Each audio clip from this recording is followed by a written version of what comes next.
Hi, everybody. This is Susan Kaiulani Stanton. I'm speaking to you from my husband's little man cave in Nauvoo, Illinois, even though I have a Hawaiian name. And I was actually born in Honolulu and raised there, went away for a while, came back, raised my children there. And now here I am in Illinois, and I am listening to the sound of snowflakes falling on the roof of our cabin. So if you're wondering why I can hear them, it's because they're actually little shards of ice masquerading themselves as snowflakes. And this has been a truly long and very cold winter. And there's some good things to that. It gives you a lot of time in the house because I get iced in and can't get out my driveway. Also, I've heard that it will cut down on the number of viruses and things like that that we don't want that are growing outside in the yard. But I've also heard that it will also reduce the flea and tick population. So all of those things are really good things for me. I'm excited about that, and it's worth the cold. So I'm also excited to be able to talk about Ho'oponopono, and I thank Robin Youngblood for this opportunity. And I always think it's a really good idea at the beginning, but then as it gets closer and closer, I start having little panic moments and thinking, what if I can't think of anything to say? And, that type of thing. So I've been kind of paying attention to some of the things that have been happening in my life that are Ho'oponopono opportunities. And I wanted to share some of them with you tonight. So one of them, I don't know if you could see this, but I have what looks like a little shiner. I was pecked by my emu. Her name is Mississippi. She's never done anything like that to me before, and she's just been so kind. She's sort of a rescue. She needed a home, and she came with me, and she's, kind of a solitary girl. She's 17 years old. She's never been married. So about 2 months ago, she laid an egg, and that was really exciting, and the people that have known her for years said that that hadn't happened. So I ended up talking to a man with an emu ranch, and he says, well, she's in love. And I thought, there aren't any emus that I know of anywhere near us. And then it dawned on me that she has fallen in love with my little mini burro. His name is Burrito, and I've had him since last spring, and I promised him, he was just young when I got him, that by this spring I would get him a Taco Bell, and so they could have little enchiladas together. Well, that's been derailed because they fell in love, Mississippi and Burrito. And they snuggle, they sleep together at night. He puts his head across her back, and they get along great. Now, the only problem is I noticed that her feathers are falling out. So I tried to look it up on Google to see if they molt. And I saw a little article about the fact that a woman had an emu whose feathers were falling out, and she thought maybe her horse was pulling them out. But it turned out to be a nutrition problem. So I started paying more attention, and I realized that every time I feed Mississippi, Burrito shoves her out of the way, and he eats it. So he's eating things like Cheerios and dog food and all the things that she says she loves, vegetables, berries. He's eating all that too, plus his stuff. So I thought that's not going to work. So day before yesterday, no, actually it was yesterday, I separated them. She's got her own pen, she's got straw, she's got a nice infrared heating light. And I went in to see her this evening, and she pecked me because she's really angry. She would rather be with Burrito. And I tried to talk to her about that, and I said, love hurts, obviously. But I don't think it's a good idea. I think this relationship could be slightly toxic if your feathers are all falling out because he's eating all your food. And he just went, with his way he does that donkeys do. I can't do it. And she just was mad. So I really thought about that. And I decided this is a Ho'oponopono moment. I can't be mad at her for this because really, it's true. I broke up their love. And what's more important in this life than love? So I'm going to Ho'oponopono with her tomorrow and put her back with Burrito, and I'll just linger at feeding time and make sure she gets to eat her food before I walk away. And it's a small thing that I can do for the sake of love, for the cause of the greater good, and for a healing between Mississippi and myself. So that feels really good to me. So another Ho'oponopono moment has to do with the fact that I am opening a little cafe. It's called Yaya, the little cafe, and I'm also known as Yaya. So I'm pretty excited about it. And one of the things that I have is, in preparation for this cafe, I have bought this gigantic burrito bar. I think there's a thing there with me and burritos, but I bought a gigantic burrito bar, and it's both a steam table and a refrigerator. It's stainless steel. It looks really cool, and it's gigantic. It's so gigantic that we can't get it in anywhere except one door that's way up at the top of some cement stairs and has to be moved in by a professional mover. Well, I have a dear friend who said, I'll pay for that. So he found the mover, he hired the mover, he paid the mover, and then when the guy came, he couldn't get his truck there close enough to the door to get it in because of a tree. And she's beautiful. And she's growing right outside the door. And to get the burrito bar in from the truck, we have to take one of her branches off. And it's a big branch. And my friend said, oh, don't worry, I'll take care of that. And he went and got a tree cutter guy. And I think you're supposed to say tree trimmer, but it's a tree cutter.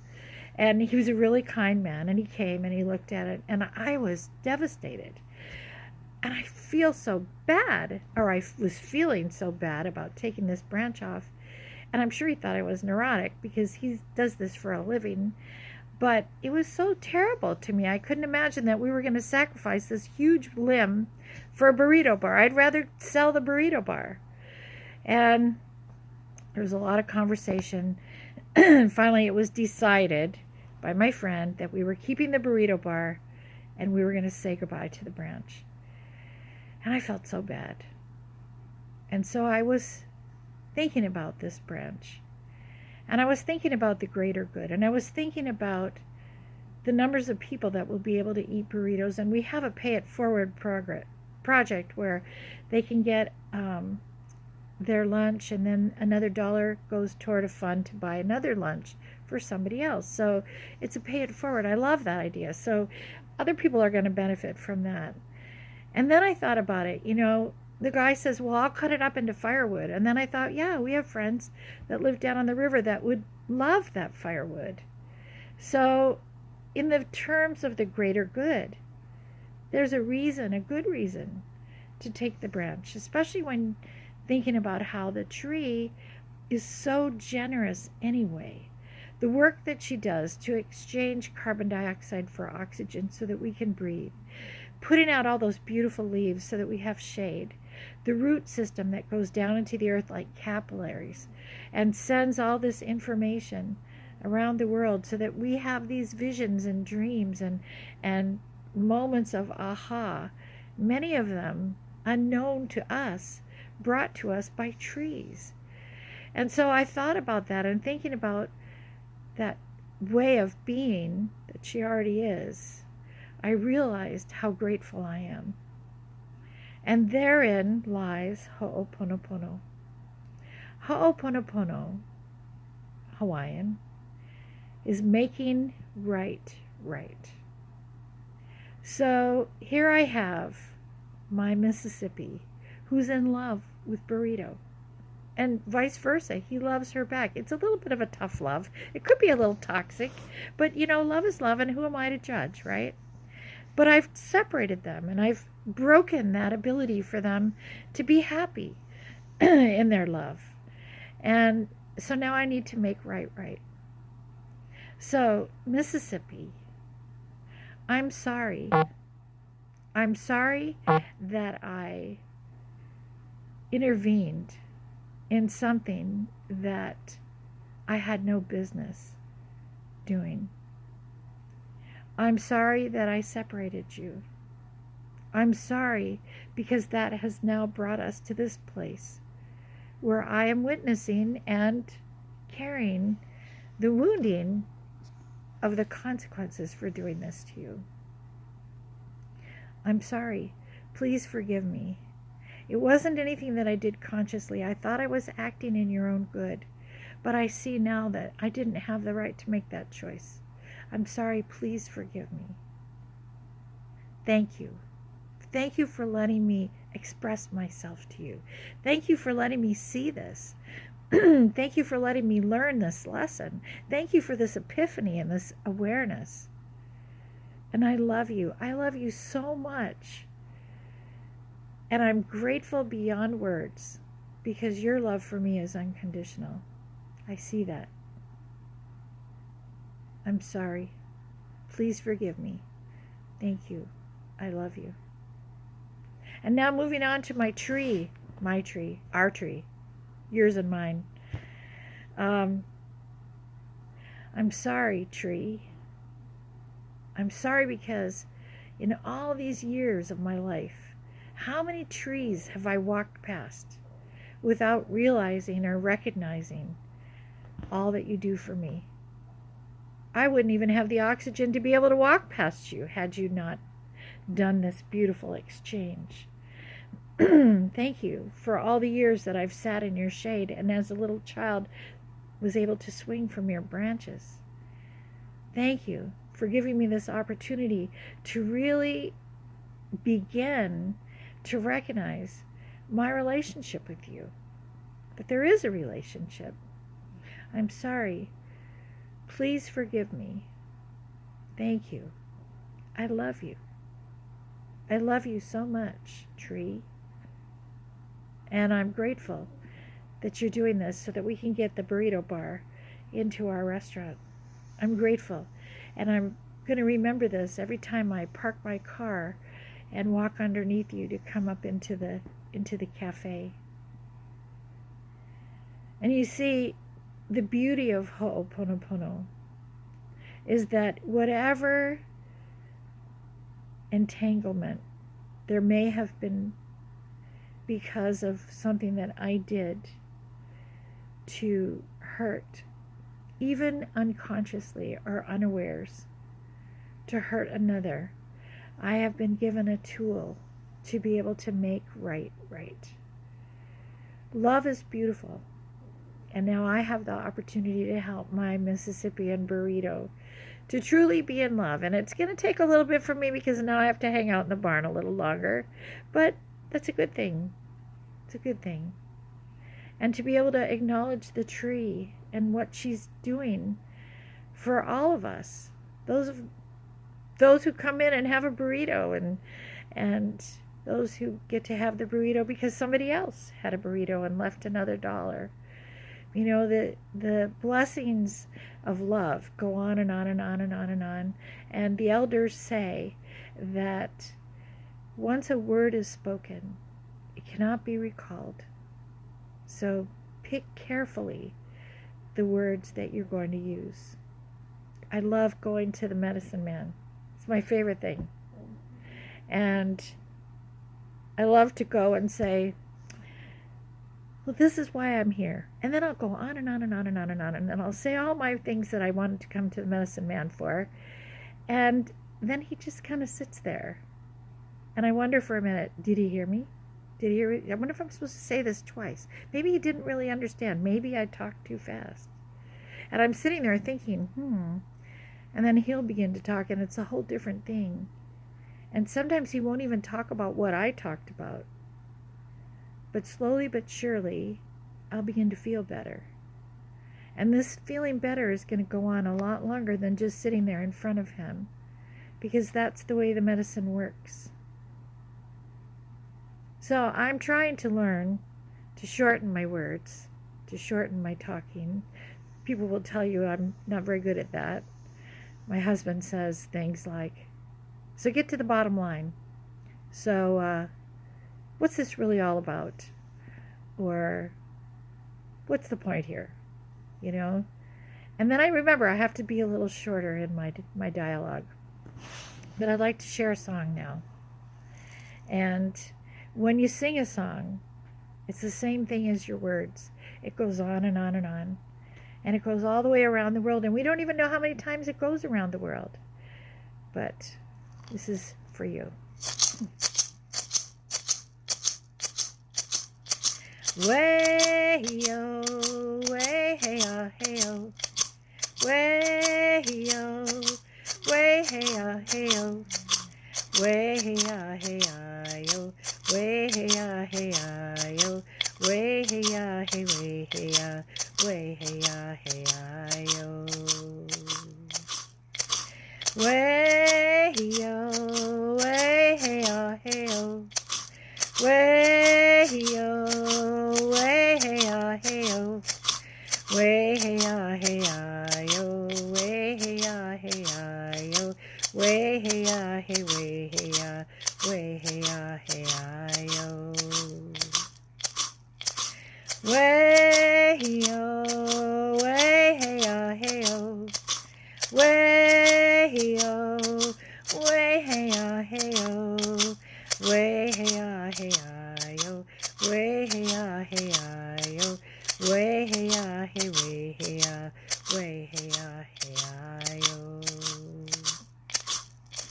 Way-yo, way-hey-ya, hey-yo. Way-yo, way-hey-ya, hey-yo. Way-hey-ya, hey-ya-yo. Way-hey-ya, hey-ya-yo. Way-hey-ya, hey, way-hey-ya. Way-hey-ya, hey-ya-yo. That's the Strong Woman song. And this is the time of the Divine Feminine.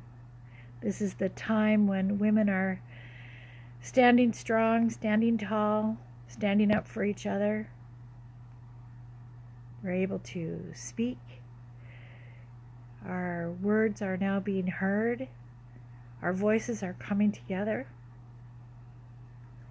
And we are behind our men, as well as in front of them and beside them. And we're grateful for them. I was in the boathouse in Auckland about 10 years ago, in New Zealand, and a grandmother came and sat beside me, and she said, the grandmothers in the sky and the grandmothers in the sea are aware that you grandmothers are here with us in Aotearoa. And the message that she delivered to me was the importance of remembering the men. Because as we transition now, as we move into this place of being able to really remember who we are, we have to remember them as well, because they're also in transition. And this is a time of challenge for all of us. As we know, the waters are calling out to us.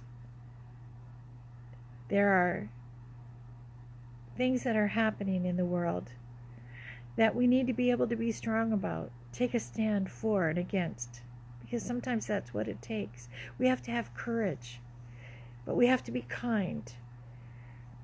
And when things happen, we have to be forgiving. We have to ask forgiveness, and we have to offer forgiveness. Because without that, there is no opportunity for love to exist and to grow. And we're at a time now when love is the only thing that matters. You know, somebody said to me today, well, what's going to happen? I have no idea what's going to happen. I don't think any of us do. What's going to happen in a month or a year? Who knows? It's what happens right now in this moment that makes all the difference. And it's what happens individually within each of us that will determine who we are and who we can become. So when I sing the Strong Woman song, I do it with gratitude for my sisters, for my mother, my grandmother, and for the men in my life. For my husband, for my brother, for my father, for those men that have helped me to know who I really am and to be strong enough to do the things that I believe I'm here to do. And I want you to know that about yourselves. Each of you. Nobody in this lifetime is alone.